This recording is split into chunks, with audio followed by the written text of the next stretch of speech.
Yeah, you read that title correctly. Let's talk about it.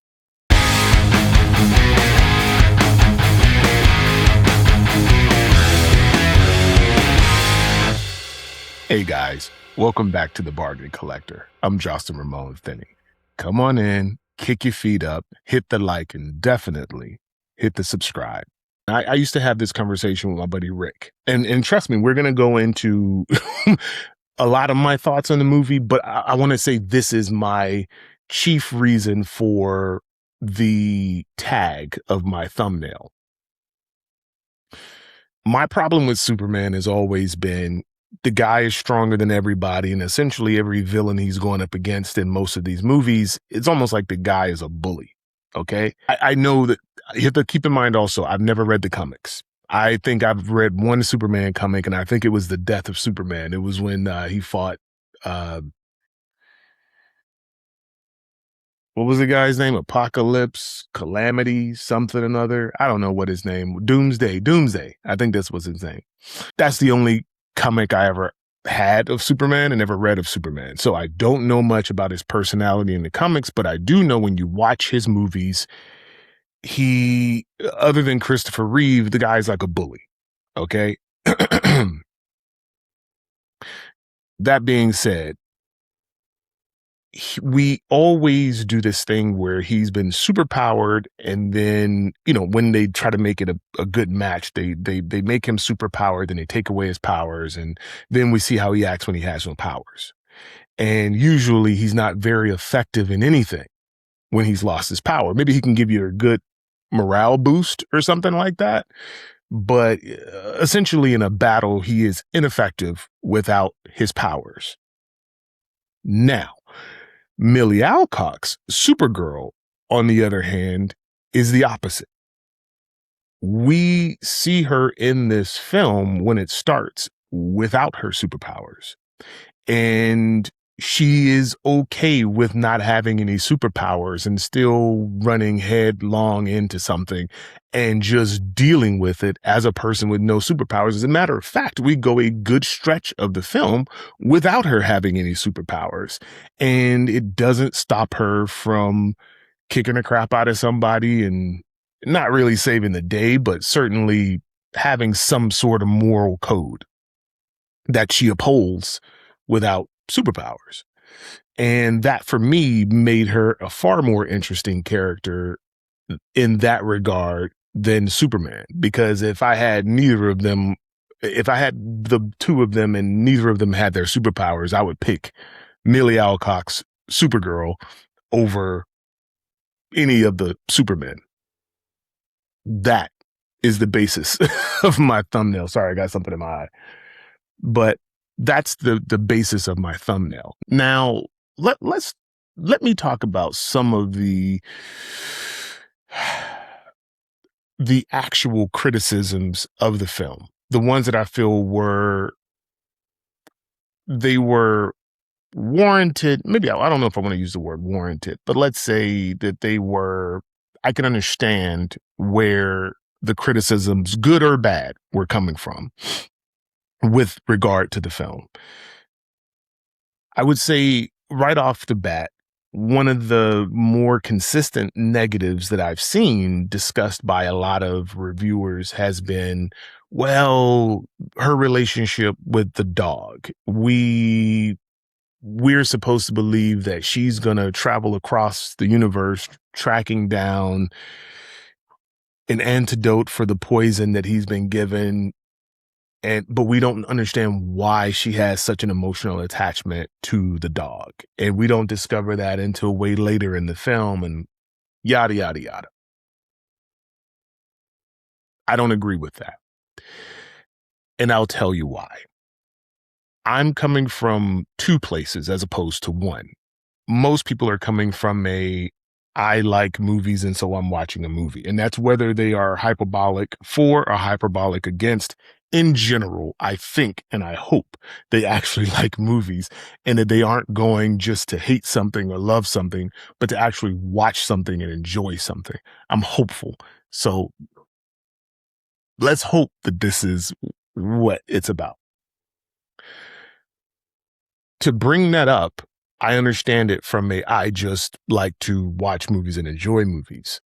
I'm that way as well, but I also write movies and direct movies. So I also look at it from a structure standpoint.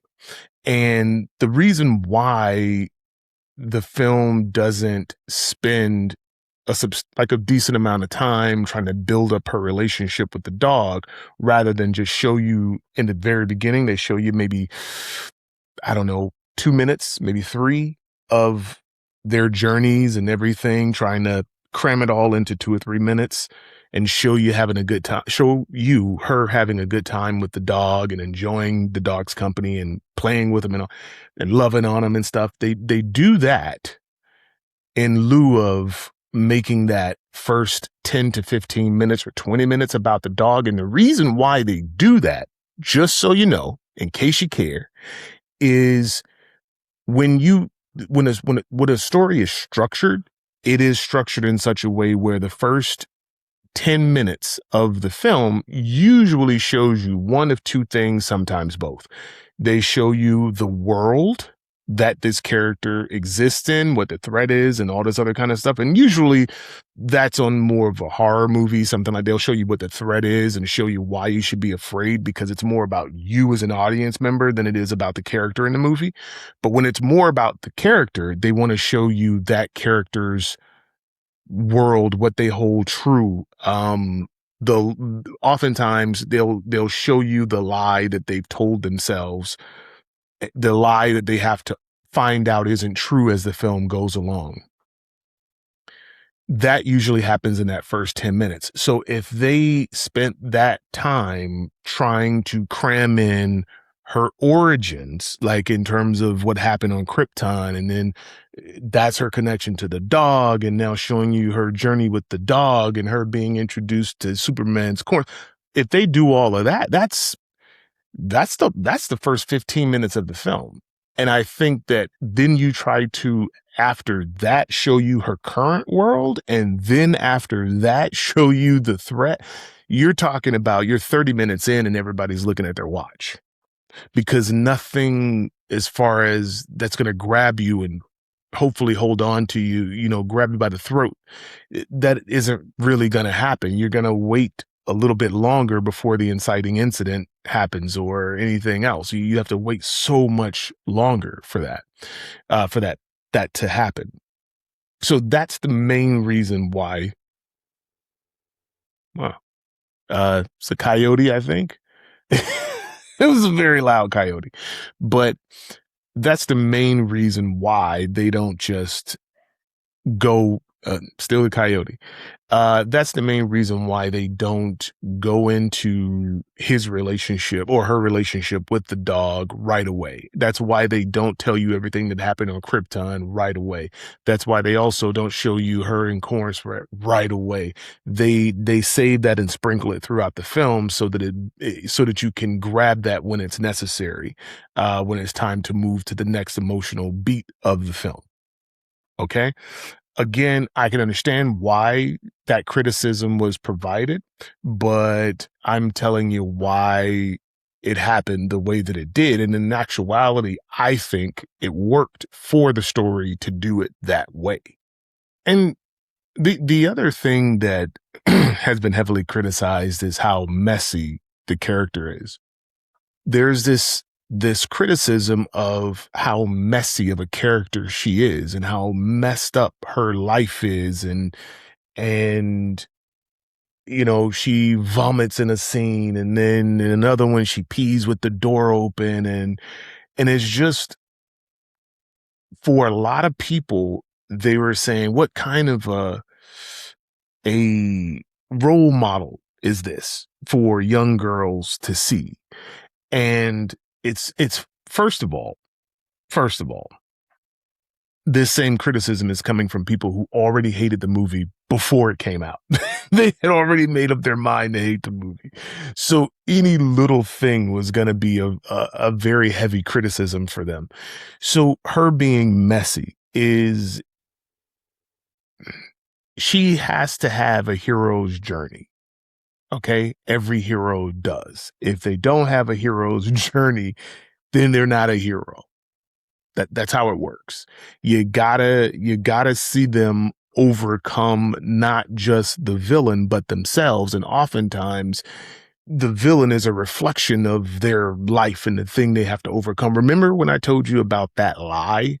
The lie that they tell themselves that you find out about in the first 10 minutes? Usually their messy life, her in this instance, her and her finding her hero's journey to go out here and take on this bad guy, save her dog, and all this other kind of stuff. It all ties into that lie. Okay? The lie she's told herself about truth and justice and whatever, right? She doesn't see herself as a hero. She doesn't see herself as really anything, which is why she's partying her life away, right? It's why, come on, guys, she wasn't in Superman. The dude is fighting for his life, and she's not there. And she shows up at the end just to grab her dog and says, "Bye, bitch," and she's off. She's not a hero. She has superpowers, but she's not a superhero. That's the whole point. That's why her life is so messy. Okay? That's why she doesn't care to help the little girl find the people that killed her parents. It's why she doesn't do it. Okay? The messy life is all part of that. And more importantly, it is not the entire movie. It is how we meet her. We meet her to see what her everyday life is like, and her everyday life is messy. And what happens when she decides to go on the hero's journey? The messiness immediately ends. It's structure. It's how a story is structured. By the way, that's the other thing. This screenwriter, I don't know her name, so I'm going to hopefully put it in here somewhere. She is being dragged through the mud. People saying, oh, she only wrote one short thing and then she went off and wrote this and it's terrible. It's her first screenplay. First of all, that's not how it works. I assure you, this is not her first screenplay. Not her first. Okay. I don't know which number it is, but this is the first one that you guys are seeing. That's how business works. Okay. They don't just pick a person and go, yeah, I'm going to pay you to write a script for over $100 million movie, almost $200 million movie, with you having only written a short film. It doesn't work that way. Okay. So, and the thing about it is that her script is not bad. I know many of you want it to be. I know many of you right now are cursing at the screen and you're going immediately to put into the comments how I'm wrong. Let me tell you something. Her script isn't bad. It would never have been greenlit for production if it was bad. There's checks and balances, even in a James Gunn run studio. Okay? There are checks and balances. The script was decent. It was not bad. So, what I will say is I would venture to say it was probably, when they started out, it was probably extremely good. It just, a movie's gonna movie, right? People are gonna have opinions, and then people are gonna say maybe there should be a little bit of more of this and a little bit less of that, and then things start changing. That's how movies are made. It's a collaborative effort. All that being said, the messy life thing, the peeing with the door open, which, by the way, I found hilarious. I thought it was hilarious, and people are not giving it to you in context. She's peeing with the door open, but she's still like waking up. She's drunk and hungover, and she goes in and this girl is talking to her, and she sits down to pee and kind of passes out, and the girl keeps talking to her and scares the crap out of her because she passed out and didn't even realize the girl was still there. It's a funny scene. You don't like it. You find it, I don't know, not up to snuff for a role model. Well, guess what? She wasn't a role model at that time. She becomes one later by her actual efforts, the things that she does to do better. That's when she becomes a role model. That's when she becomes someone that you can look up to, who'll do the right thing. Okay. And another thing that people harped on was they were saying that it seems like in every these two installments of James Gunn's Superman and Supergirl, that essentially they're always trying to find a way to depower the superhero because their powers are just so great, and it's because they aren't creative enough to find ways to put them in peril while still having their superpowers. There is some truth to that, right? There's some. So yes, it is. That would be extremely hard to take Superman and allow him to still have his superpowers and then put him up against a foe where his speed and his super hearing and his see-through wall, he has so many advantages that it would make it terribly difficult to have him at a disadvantage with any villain. Even when you look at Darkseid, when they did Darkseid in the Snyderverse thing, even Darkseid kind of got smacked around by a Kryptonian. So it is extremely difficult, and there are very few situations in which you are going to be satisfied with him fighting someone while still using all of his superpowers. It's one of the main reasons I don't like Superman. It's one of the main reasons I can't stand it, because for me, when I write a script with the hero, the protagonist, going up against an insurmountable threat. It's insurmountable. Nobody can win. It's impossible to win, but this protagonist is going to go after them anyway. And somehow they get through it on the other side and they accomplish the goal, right? Somehow, some way, fighting tooth and nail to get it done. How in the hell are you going to make that work with Superman? How? Who is he going to fight that's going to give him that good of a fight? It's going to have to be another Kryptonian, right? Essentially. Somebody who's incredibly smart with unlimited resources, like Batman can slow him down, but it's extremely hard. You're going to have to use kryptonite.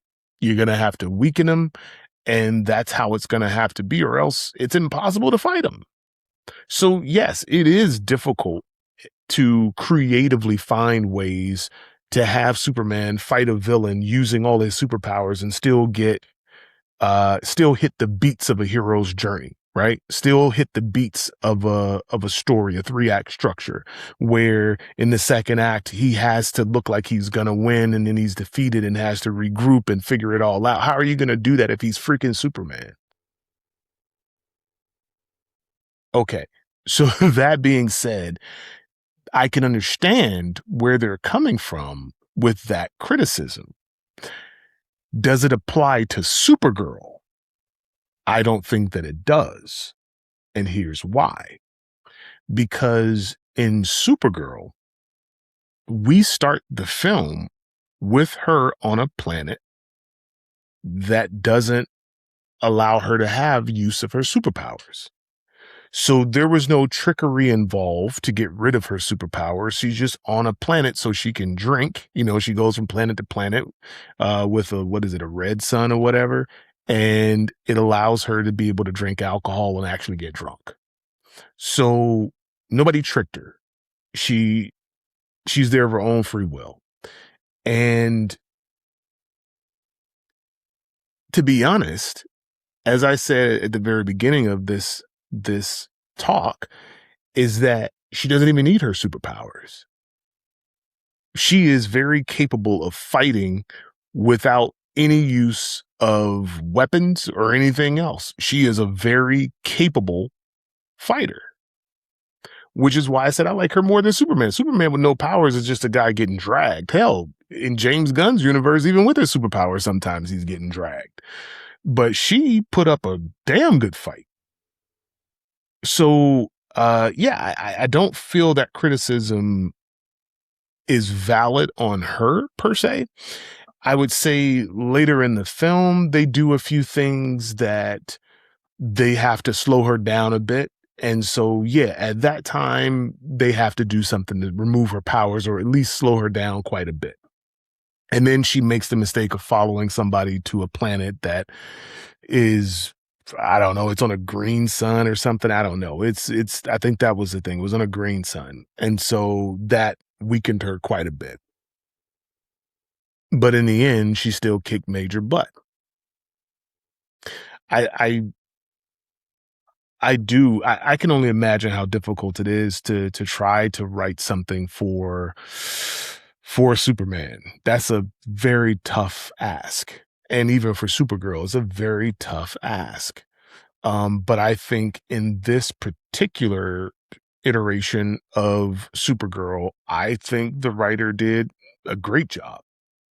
Now, this criticism is one that I wholeheartedly agree with from the people that hate the movie.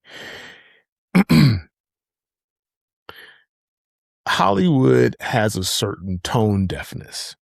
And I think it's because, much like, I don't want to get political, but there's a group of people who have a movement.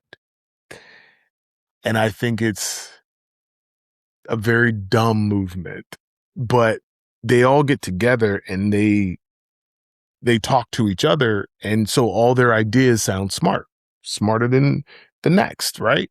But you're in a room full of not very intelligent people. So it doesn't matter who's smarter, you're just smarter than the next dumbest guy, right? So what I'll say is that Hollywood is kind of the same way, in that certain things that are of importance can only be of importance in Hollywood. And one of them is this whole animals being more important than people thing, or kind of on the same playing field as people. Get that out of here. I don't believe that at all. Okay. Your pet is your pet, and a person is a person. There is no equal there. Okay. People are more important than animals. So when you tell a young girl that her parents being murdered is not worthy of you helping her get justice, but your dog gets poisoned, and then now it's time to act. And even in doing so, and she tells you she wants to get justice for her parents being murdered, her mother, her dad, and her brother all murdered by this dude, you're like, no, you're not gonna do any of that. You're gonna go with me, and I'm gonna get the antidote for my dog, because my dog is the most important. Get that out of here. Get it out of here. Get it out. Put it in a box.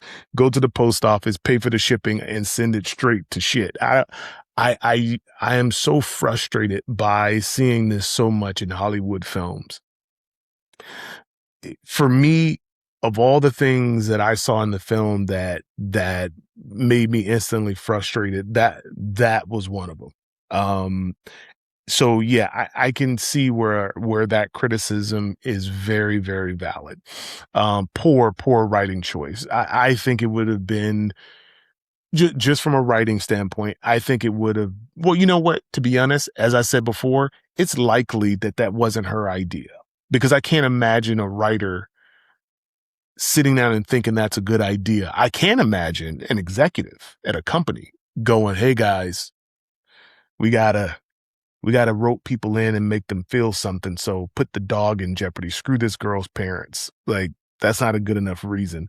We need the dog to be sick, and she has to get the antidote, because everybody loves crypto more than people.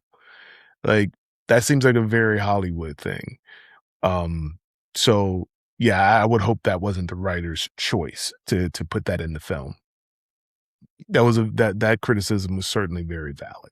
And touching back on earlier, saying the stuff about her backstory with crypto, and her backstory with her parents and what happened on Krypton. And a lot of people saying, well, that should have happened before so that we could understand her pain and all this other kind of stuff. And it's like, well, that's not really how story structure works. You don't get into a character's backstory at the beginning of the movie. You have to live with them and their pain first, right? And the question in your head is, why is this person this way? And at the appropriate moment within the second act is when you slow down to be able to tell this backstory. Okay.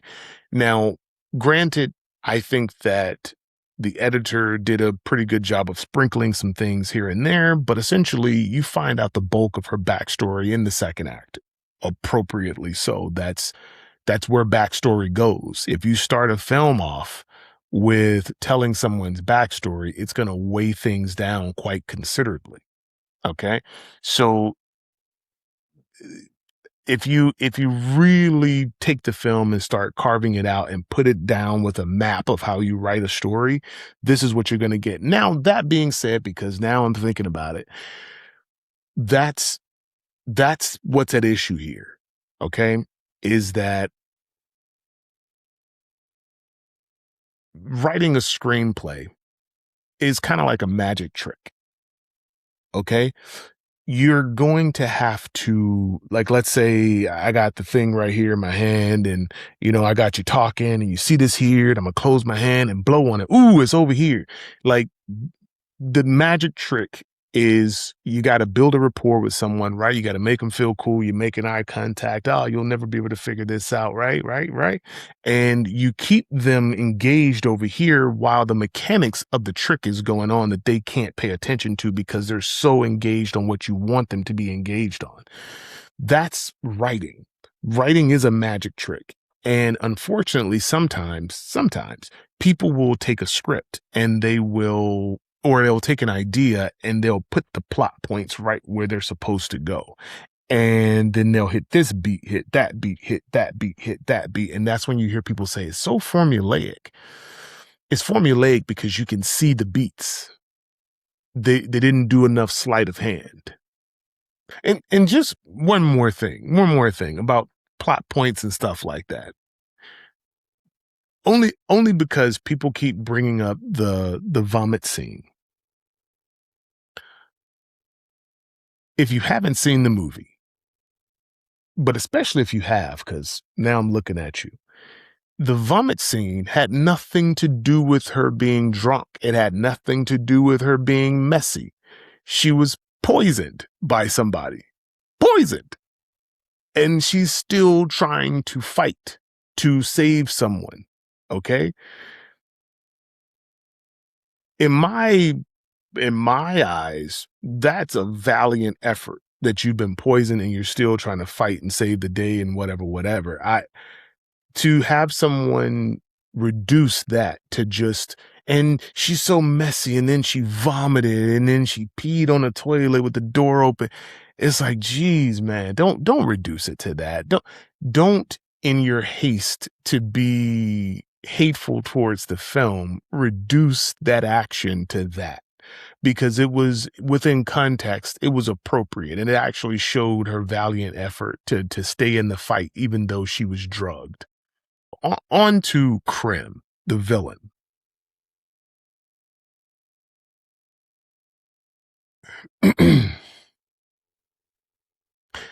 I keep hearing that he's forgettable.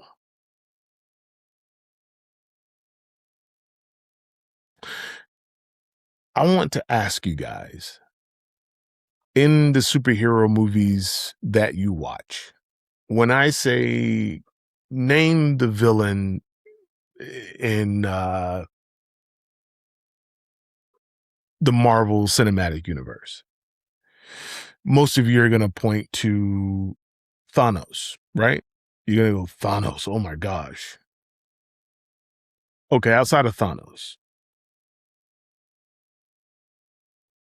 I'm going to tell you, when I thought about this question, I completely forgot that Loki was the villain in In the first movie, I completely forgot that he was the villain. Isn't he the villain? I don't know who the villain. I think he's the villain. I don't even remember. And then in two, Age of Ultron, what, the system became the villain? Uh, and then you had in Iron Man, I can't remember who was the villain in the first Iron Man. Was it yeah, it was his business partner, I think. And what was his reason? I don't know. Uh what was Loki's reason? Age of Ultron's reason? I got one better. I can't remember who the villain was in Wonder Woman. I mean, I think it was was it the Red Skull or was that Captain America? I don't know. This is my point. Is that in every superhero movie, the villain is, they want to use the word forgettable. I won't say they're forgettable. They're just, the attraction is the superhero. And let me back up. When it comes to writing movies that have villains and good guys, the rule of thumb is the movie is only as good as the villain, unless it's a superhero movie, because people go to Captain America movies to see Captain America. People go to Iron Man movies to see Iron Man. People go to a Thor movie to see Thor. I can't tell you who was Thor's bad guy in the first Thor movie. Who was it in the second one? In Ragnarok? Okay, Ragnarok I can remember. That was Jeff Goldblum, right? I think. See, that's my point. Nobody remembers any of the villains. You have to think about it. And then you can't even remember why they were the villain in the first place. It's the same thing here. It's the same exact thing. It's just because people are so emotionally invested in hating the movie that it's pointed out and used as a reason to detract from the film's value. Clem, whatever his name is, the guy is psychotic. Actually, nah, I would say he's sociopathic. What is he? He might be both of them. The point is, the guy is Looney Tunes. And you can say, oh, but he's no different than all the rest of the people. I would beg to differ, because pretty much all his guys got taken out with modest ease when they were being attacked by Supergirl and Lobo. Modest ease. They were just destroyed. So, and he was pretty durable. He survived tons of punishment, and kept laughing it off and going back into the fight, trying to fight Supergirl and whoever else he could get his hands on to try to kill. Like, he kept trying. And as a villain, like, he wasn't running away from the smoke. He ran towards the smoke. For me, that's saying a lot, because of all the villains in these superhero movies, most of them, if they get in a little dust up and it doesn't go their way, they're trying to run the other way. Maybe except for Thanos. But most of them are trying to get the hell out of Dodge. They're running away from smoke. He ran towards it. I thought that was pretty cool. Is he anything to write home about? No, but none of them are. None of them are. It's just the nature of superhero movies. We came to see Supergirl. She kicked butt and then we go home. To say that Krim is, like I said, to say he was a nothing burger, and there's a helicopter going by, but to say he was a nothing burger, it's like, come on.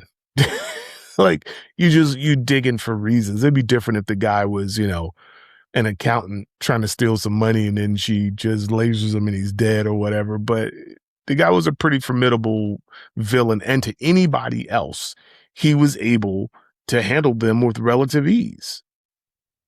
Now, to all the critics who have positive criticisms, where they say Millie Alcock is amazing and, she's the best thing about Supergirl.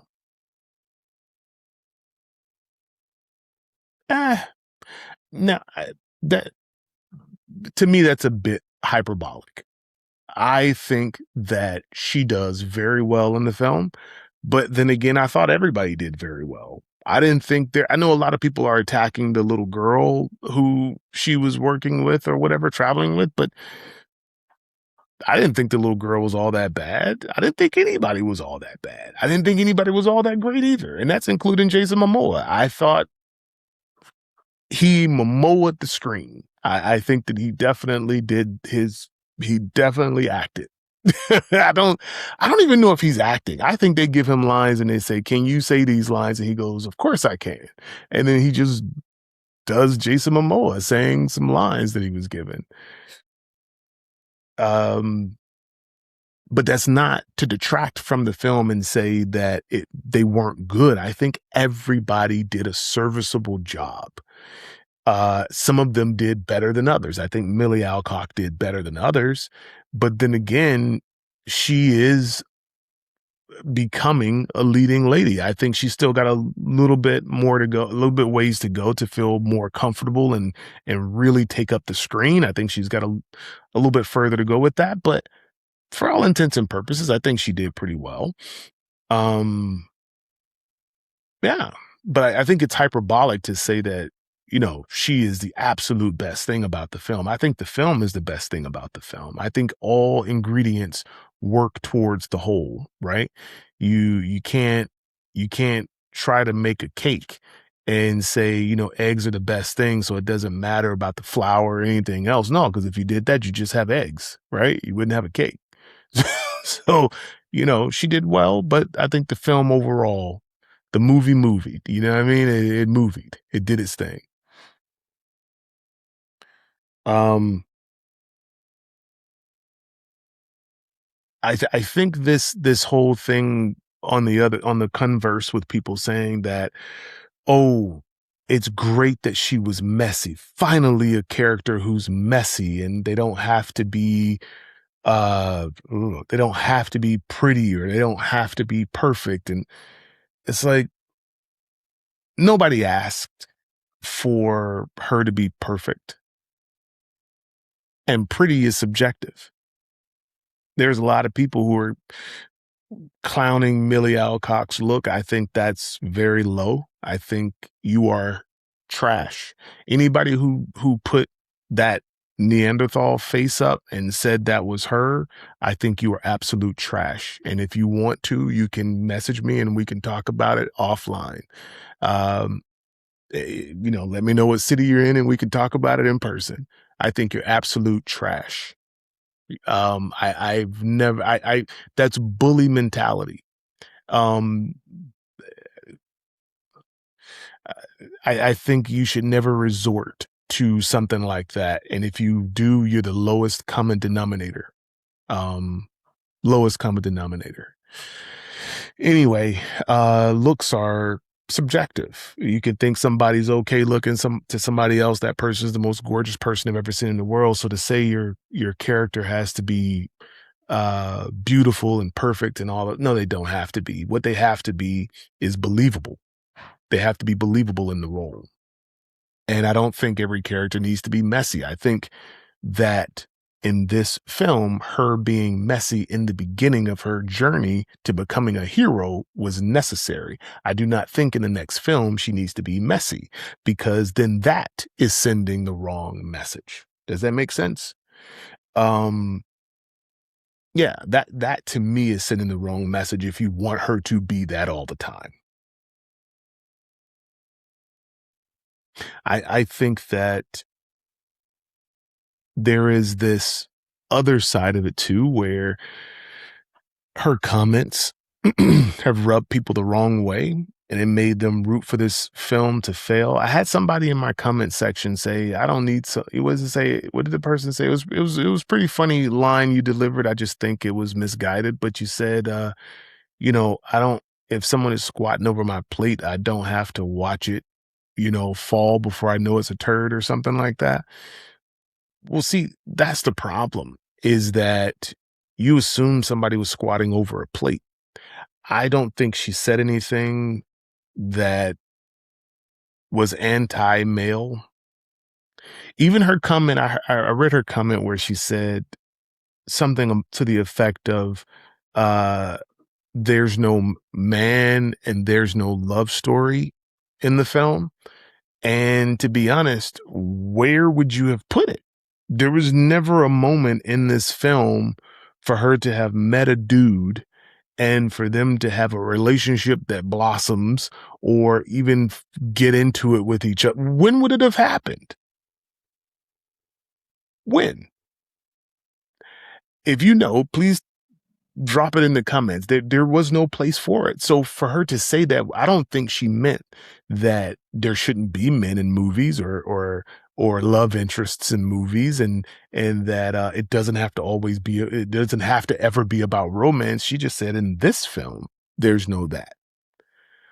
And all these men are so sensitive. I don't know when you guys got to be so sensitive. Maybe it's the thing that's after my generation. These young guys, you guys are so sensitive, man. I mean, I keep hearing that that's like a good thing now for men to be sensitive, and that's a thing now apparently. So, because clearly is that for it to be this many men that are upset at her comments, and she's a 23-year-old woman girl. Okay, she's a 23-year-old woman girl. Do you know the depths of unintelligent things that have been said by 23-year-olds? Anyway, um, to be offended by a 23-year-old is wild to me. And she hasn't said anything at all that's offensive. It's just very wild. She's pro things, but she hasn't said she's anti anything. So I don't know. But many people have taken that, and that's been their reason to attack everything with this film. And it's just freaking sad. Um, you guys are just the worst. But anyway, I mean, I don't think you're terrible for disliking the movie. Let's get that out of the way. I don't think you're terrible for disliking the movie. I think you're terrible for going on a revenge campaign when nothing happened to you. That's what I have a problem with. You guys are like, oh, I'm angry and I'm mad and I'm gonna make sure this movie fails. Look at it, everybody is failing. I did it. You're an idiot. You're just an idiot. Anyway, um, also people saying the movie was perfect. Movie was not perfect.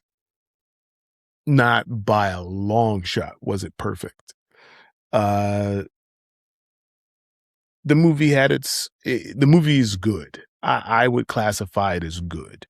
Anybody who classifies it as the worst movie they've seen, even the worst movie they've seen this year, if I were you guys and you haven't seen it or you didn't share that sentiment, whoever you heard that said that sentiment, I would unfollow them and I would make sure their stuff never turns up in my timeline ever again because they're definitely a paid opposition or something else. I don't know I mean, they're definitely some sensitive men who I wouldn't want to listen to much that they had to say because I've seen some bad movies.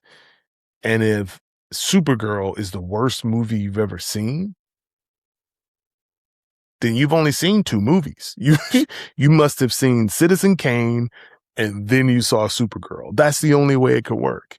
Even if you said it's the worst movie you've seen this year, I would say you only saw, I don't know, what I've been traveling, I've been in Italy and stuff, so I don't even know, but whatever movie was the best movie that came out this year, and then you saw Supergirl. Because otherwise you don't really have an excuse. It's all hyperbolic. If you say this is the best movie you've seen, again, I would say then you've only seen two movies. Because it's not the best thing ever. It's not the worst thing ever. It's good. That's really about it. So here's the thing. It's good. Now, most of the movies I own, in my library are good. I enjoy them, and I would rewatch them. Is this one of the movies that I would add to my library? I'm gonna watch it again when it comes out and make that decision. And we'll talk about it again here if that's something that you wanna do. But, as far as all this other stuff, let's just put it to bed. The movie is good. It's not great. It's not terrible. It's good. It's better than fine. I won't even say it's fine. I'm gonna say it's good. I don't think I think anybody who's got vested interest in the finances, yeah, you got reason to hang your head because you guys couldn't get ahead of this freight train of negative stuff, and you should have better people to be able to handle that. Um, to counteract that because that negative freight train got rolling and it demolished you guys. And the movie wasn't judged on its merits. It was it was sabotaged and destroyed before it ever left the gate. And it sucks. It sucks because a lot of people worked on that movie. And I feel bad for them. They didn't even get a fair shot. People came in wanting to hate it. And then there were a small group of people who came in just wanting to love it. And it never got to just stand on its own and be judged for its merits. But anyway, I guess keep finding good films at great prices. Till next time.